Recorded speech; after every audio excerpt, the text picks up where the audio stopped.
آدھے مال کی بھی ضرورت نہیں ہے. اور یہ جو ہدیہ لایا نا، جا یہ حجام کو جا کے دیتے، یہ جو حجام آیا نا اس کو ہدیہ دے دے، مجھے ایسی ضرورت نہیں ہے. پھر اس کے بعد فرمایا اللہ کا ولی وہ ولی ہوتا ہے، ایسے ہی ولی نہیں بنتا ہے، ورنہ سب ولی بن جاتے. نبی کی محبت کو سینے میں اتار دے کہ کوئی سینہ پھاڑ کے دیکھے تو نبی کی محبت وہاں پہ نظر آوے. بولو سبحان اللہ. کہ آج میں آپ سے ایک اپیل کرنے کے لیے آیا ہوں، کیونکہ محرم کا مہینہ، نیا مہینہ، نیا زمانہ، نیا انقلاب، سب لوگ ارادہ کرو. بولو کریں گے انشاءاللہ. میں نے کہا نا کہ حضور کی محبت آ جاوے تو ناممکن بھی ممکن، اور کوئی جان مال آپ کا چھیڑ نہیں سکتا اگر آپ کے ساتھ محمد کی محبت ہوئے. بولو صلی اللہ ہو. یہ میں نے حضرت موسیٰ جی رحمت اللہ علیہ کا واقعہ سنا ہے نا. ترکیسر میں ان کا باغ تھا. بولو ترکیسر میں ان کا آم کا، کس کا؟ آم کی سیزن آ گئی. اب وہاں کے جو ہوتے نا جوان، کچھ ایسے آوارہ قسم کے جوان، انہوں نے سوچا کہ معلوم کرو کہ یہ حضرت موسیٰ جی مسجد میں کتنے بجے جاتے اور کتنے بجے تک مسجد میں بیٹھتے، تاکہ اسی ٹائم پہ ہم ان کے باغ میں جاوے اور جا کے چوری کریں. وہ مسجد میں اللہ اللہ کرتے ہوں گے، ہم باغ میں کیا کریں گے؟ چوری کر لیں گے. اب وہاں کے جوانوں نے باقاعدہ پلاننگ کی. یہ کتاب میں لکھا ہے، اور کتاب باقاعدہ، کتاب کا نام ہے کرامات موسویہ.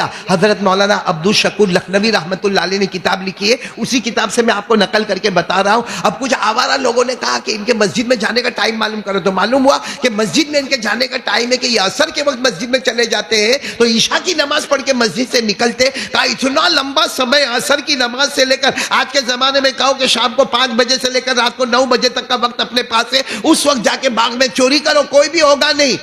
تو انہوں نے کیا کیا معلوم؟ 2 ٹیم بنائی. کتنی ٹیم بنائی؟ 2 ٹیم بنائی.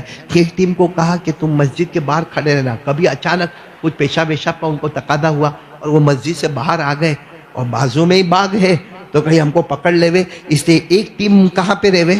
مسجد کے باہر. اور ایک ٹیم کیا کرے؟ چوری کرے. اب جو ٹیم چوری کرنے کے لیے گئی، دیکھا باغ میں تو وہ بیٹھے ہیں. کون؟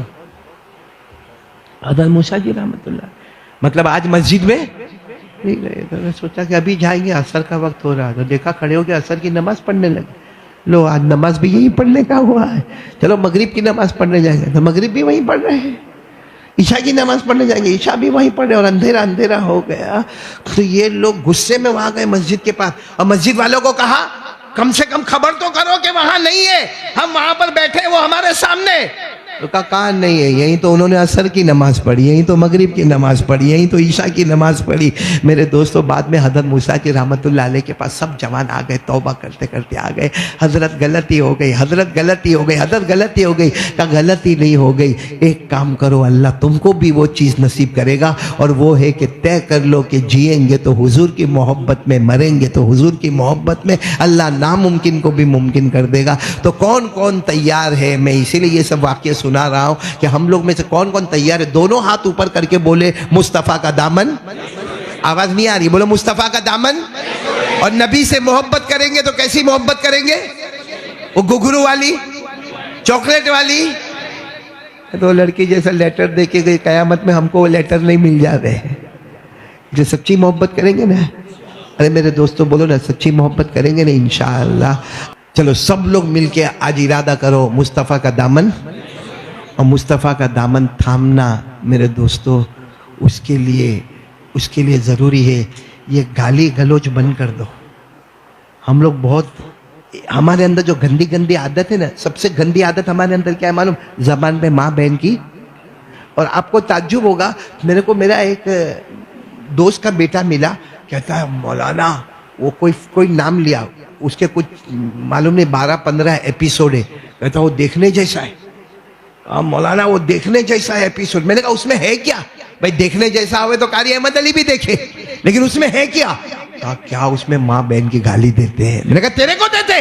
کہا میرے کو نہیں، وہ آپس میں ایک دوسرے کو دیتے. تو میں نے کہا تو کیا کرتا ہے؟ اب میں سنتا ہوں. یعنی آپ سوچو، جو لوگ ایپیسوڈ دیکھتے ہیں رات کو 12 بجے 1 بجے، آپ اپنے گھر میں ماں کی شرمگاہ کا ذکر کرتے ہو، بہن کی شرمگاہ کا ذکر کرتے ہو. ماں کی گالی، بہن کی گالی. یعنی جس گھر میں قرآن ہے، جس گھر میں کعبے کی تصویر ہے، جس گھر میں اذان کی آواز آتی ہے، جس گھر میں نماز ہے، جس گھر میں ماں ہے، جس گھر میں بہن ہے، جس گھر میں بیٹی ہے، اس گھر میں رات کو 1-2 بجے آپ لوگ ماں بہن کی گالی سنتے ہیں. میرے دوستوں یہ گالی گلوچ، پھر اس کے بعد میں یہ تمباکو، پھر اس کے بعد میں گٹکا، اس کے بعد میں وہ ڈرگس MD پاؤڈر، پھر وہ سونگھنے کا کچھ، اور اس کے بعد میں میرے دوستوں یہ سگریٹ، یہ بیڑی، کیا ہے میرے پیارو؟ اچھا یہ سب ایک چیز ایک طرف رکھو، یہ سب رکھو، بیڑی، سگریٹ، تمباکو، گٹکا، MD، ڈرگس، یہ سب ایک طرف رکھو، اور رکھو کہ اس دل میں حضور کی محبت آئے گی؟ خیر بولو، اس دل میں حضور صلی اللہ علیہ وسلم کی محبت آئے گی؟ جب تک یہ دل صاف نہیں ہوگا گالی گلوچ سے، یہ بیڑی سے، سگریٹ سے، تمباکو سے، دارو سے، جوا سے، جھوٹ بولنے سے، خیانت کرنے سے، دھوکہ دینے سے، زنا کرنے سے، جب تک یہ دل خالی نہیں ہوگا، اللہ کی قسم دودھ کو اسی برتن میں رکھا جاتا ہے جو برتن پاک اور صاف ہوتا ہے، اور پیشاب کو جب چیک کرنے کے لیے ڈاکٹر بلاتا ہے اسی بوتل میں ڈالا جاتا ہے جو بوتل کو ناپاک سمجھا جاتا ہے۔ تو دنیا میں سمجھ میں آتا ہے کہ پیشاب والی بوتل ناپاک ہوتی ہے اور دودھ والا برتن پاک ہوتا ہے، تو حضور کی محبت کو دل کے برتن میں رکھنا ہے۔ تو میرے دوستو دل کو صاف کرنا ہوگا کہ نہیں ہوگا؟ اور ایک بار محبت کر کے دیکھو، ایک بات محبت کر کے دیکھو، اگر میں آپ کو گارنٹی دیتا ہوں، محبت آپ نے ایک بار بٹھا دی اللہ کے رسول صلی اللہ علیہ وسلم کی، پھر اگر کبھی کوئی غلطی ہو گئی، خود اللہ تعالیٰ توبہ کی توفیق عطا فرمائیں گے۔ بولو سبحان اللہ۔